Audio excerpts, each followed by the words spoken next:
दोस्तों, भारत में क्रिकेट को एक खेल ही नहीं बल्कि एक धर्म का दर्जा दिया गया है और उस धर्म में सचिन भगवान की तरह पूजे जाते हैं।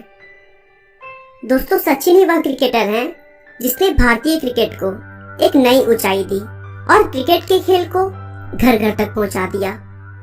एक समय तो ऐसा था कि सचिन के आउट होते ही आधा भारत टीवी बंद कर देता था और क्रिकेट में सचिन को भगवान का दर्जा देना शायद इसलिए भी सही है क्योंकि अगर रिकॉर्ड्स की बात करें तो सचिन के आसपास भी कोई नहीं भटकता। सबसे ज्यादा रन बनाने का रिकॉर्ड हो या शतक मारने का या फिर चौका लगाने का ही क्यों ना हो, सचिन हर रिकॉर्ड्स में सबसे आगे है। एक बार तो सचिन तेंदुलकर की तारीफ में एक ऑस्ट्रेलियन प्रशंसक ने कहा कि अपराध तब करो जब सचिन बैटिंग कर रहा हो, क्योंकि भगवान भी उस समय उनकी बैटिंग देखने में व्यस्त होते हैं। सचिन भारत के सर्वोच्च नागरिक सम्मान भारत रत्न से सम्मानित होने वाले पहले खिलाड़ी हैं। इसके अलावा उन्हें राजीव गांधी खेल रत्न पुरस्कार से भी सम्मानित किया जा चुका है। सचिन एक अच्छे खिलाड़ी होने के साथ ही साथ एक अच्छे इंसान भी है। वे हर साल 200 बच्चों के पालन पोषण की जिम्मेदारी के लिए अपनालय नाम की एक गैर सरकारी संगठन भी चलाते हैं। दोस्तों, आइए बिना आपका समय खराब किए हम सचिन तेंदुलकर के बचपन से लेकर क्रिकेट में उनकी अद्भुत सफलता तक के सफर को शुरू से जानते हैं। सचिन रमेश तेंदुलकर का जन्म 24 अप्रैल 1973 को राजापुर के एक मिडिल क्लास मराठी फैमिली में हुआ था। उनके पिता का नाम रमेश तेंदुलकर था, जो एक लेखक और प्रोफेसर थे, और उनकी मां का नाम रजनी तेंदुलकर था, जो एक इंश्योरेंस कंपनी में काम करती थी। यह बहुत कम लोग जानते होंगे कि सचिन तेंदुलकर अपने पिता रमेश तेंदुलकर की दूसरी पत्नी के पुत्र हैं। रमेश तेंदुलकर की पहली पत्नी से 3 संतानें हुई, अजीत, नितिन और सविता, जो कि तीनों सचिन से बड़े हैं। सचिन तेंदुलकर का नाम उनके पिता रमेश तेंदुलकर ने अपने प्रिय संगीतकार सचिन देव बर्मन के नाम पर रखा था।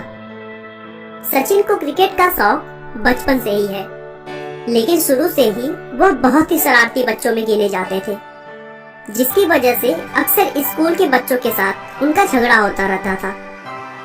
सचिन की शरारतों को कम करने के लिए उनके बड़े भाई अजीत ने उन्हें 1984 में क्रिकेट एकेडमी ज्वाइन कराने का सोचा और रमाकांत आचरेकर के पास लेकर गए। रमाकांत आचरेकर उस समय के प्रसिद्ध कोच में गिने जाते थे, लेकिन सचिन पहली बार उनके सामने अच्छा प्रदर्शन नहीं कर पाए और आचरेकर ने उन्हें क्रिकेट सिखाने से मना कर दिया। लेकिन बड़े भाई अजीत के रिक्वेस्ट पर आचरेकर ने फिर से एक बार सचिन का मैच देखा, लेकिन इस बार वे सचिन को एक पेड़ के पीछे से छुपकर देख रहे थे और तब सचिन ने बहुत अच्छा मैच खेला था, जिससे उन्हें पता चल गया कि सचिन केवल हमारे सामने खेलने में असहज महसूस कर रहे हैं। और फिर उन्होंने सचिन को अपने एकेडमी में ले लिया और क्रिकेट सिखाना शुरू कर दिया। आगे चलकर आचरेकर को सचिन के बैट पकड़ने के तरीके से प्रॉब्लम थी, क्योंकि सचिन बैट को बहुत नीचे से पकड़ते थे और आचरेकर के हिसाब से इस तरह से बैट पकड़ने पर अच्छे शॉट्स नहीं लगाए जा सकते थे। इसीलिए उन्होंने सचिन को बैट को थोड़ा ऊपर पकड़कर खेलने का सलाह दिया, लेकिन इस बदलाव से सचिन कंफर्टेबल नहीं फील कर रहे थे और इसीलिए उन्होंने आचरेकर से रिक्वेस्ट किया कि उन्हें नीचे बैट पकड़कर ही खेलने दें। दरअसल बचपन में सचिन अपने बड़े भाई के बैट से खेलते थे और उनके छोटे छोटे हाथों से बड़ी बैट को पकड़ने में बहुत दिक्कत होती थी और वह उस बैट को संभालने के लिए बहुत नीचे से पकड़ते थे। वहीं से उन्हें बैट को नीचे पकड़ने की आदत हो गई।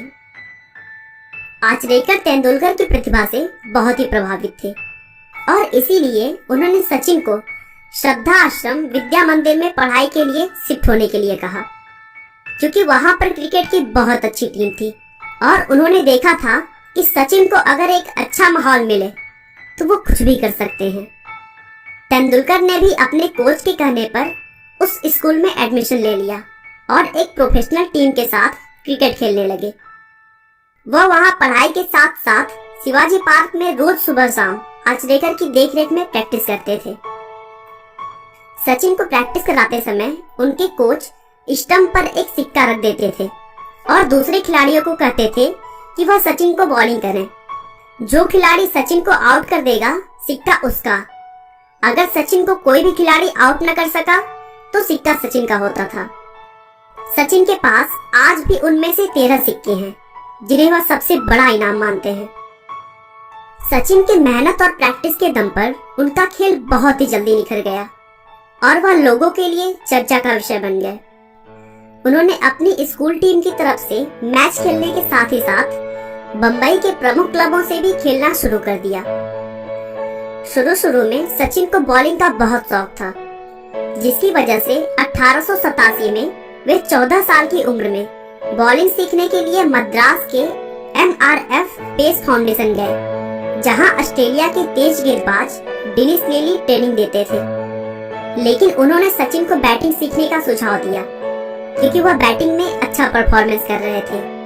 और फिर सचिन ने भी उनकी बात मान ली और फिर अपनी बैटिंग की तरफ ज्यादा ध्यान देने लगे। दोस्तों बता दूं कि लेली ने जिन खिलाड़ियों को तेज गेंदबाज बनने से मना किया उसमें सौरव गांगुली भी शामिल थे। कुछ महीनों के बाद बेस्ट जूनियर क्रिकेट अवार्ड मिलने वाला था, जिसमें 14 साल के सचिन की बड़ी दावेदारी मानी जा रही थी। लेकिन उन्हें वह इनाम नहीं मिला, जिससे वह बहुत दुखी हुए। और तभी उनका मनोबल बढ़ाने के लिए पूर्व भारतीय बल्लेबाज सुनील गावस्कर ने उन्हें अपने पैड की एक जोड़ी दे दी। तेंदुलकर ने लगभग 20 साल बाद 34 टेस्ट शतक की गावस्कर के विश्व रिकॉर्ड को पीछे छोड़ने के बाद इस बात का जिक्र किया था। उन्होंने कहा कि यह मेरे लिए उस समय प्रोत्साहन का सबसे बड़ा स्रोत था। 14 नवंबर 1987 को तेंदुलकर को रणजी ट्रॉफी के लिए भारत के घरेलू फर्स्ट क्लास क्रिकेट टूर्नामेंट में मुंबई की तरफ से खेलने के लिए सिलेक्ट किया गया, लेकिन वह अंतिम 11 में किसी भी मैच में नहीं चुने गए। उनका इस्तेमाल उस पूरी सीरीज में केवल रिप्लेसमेंट फील्डर के लिए किया गया था।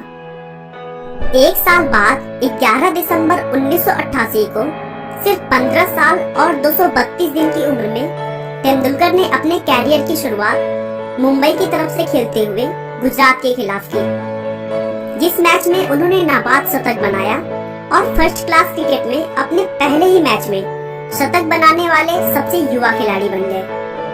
और फिर 1988-89 के सेशन में वे पूरे सीरीज में मुंबई की तरफ से सबसे ज्यादा रन बनाने वाले खिलाड़ी बने। उसके बाद भी उनकी शानदार परफॉर्मेंस जारी रही और उन्होंने दिल्ली के खिलाफ ईरानी ट्रॉफी में भी नाबाद शतक बनाया। उस समय वे शेष भारत के लिए खेल रहे थे।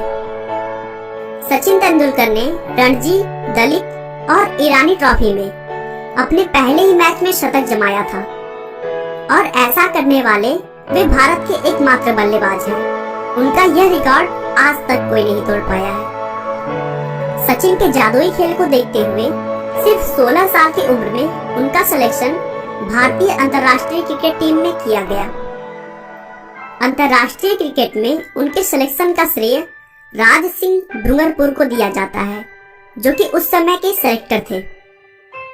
तेंदुलकर नवंबर 1989 में सिर्फ 16 साल और 205 दिनों की उम्र में कराची में पाकिस्तान के खिलाफ अपने टेस्ट कैरियर की शुरुआत की। इससे पहले भी भारतीय चयन समिति ने वेस्टइंडीज के दौरे के लिए सचिन के सिलेक्शन की इच्छा जताई थी, लेकिन वह नहीं चाहते थे कि सचिन को इतनी जल्दी वेस्टइंडीज की तेज गेंदबाजों का सामना करना पड़े और इसीलिए उन्होंने सचिन को थोड़ा और समय दे दिया था।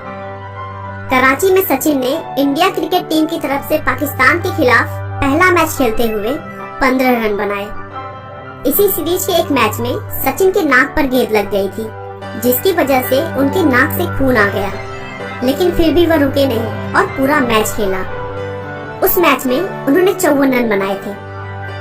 सचिन ने 1992-93 में अपना पहला घरेलू टेस्ट मैच इंग्लैंड के खिलाफ भारत में खेला, जो उनका टेस्ट कैरियर का 22वां टेस्ट मैच था।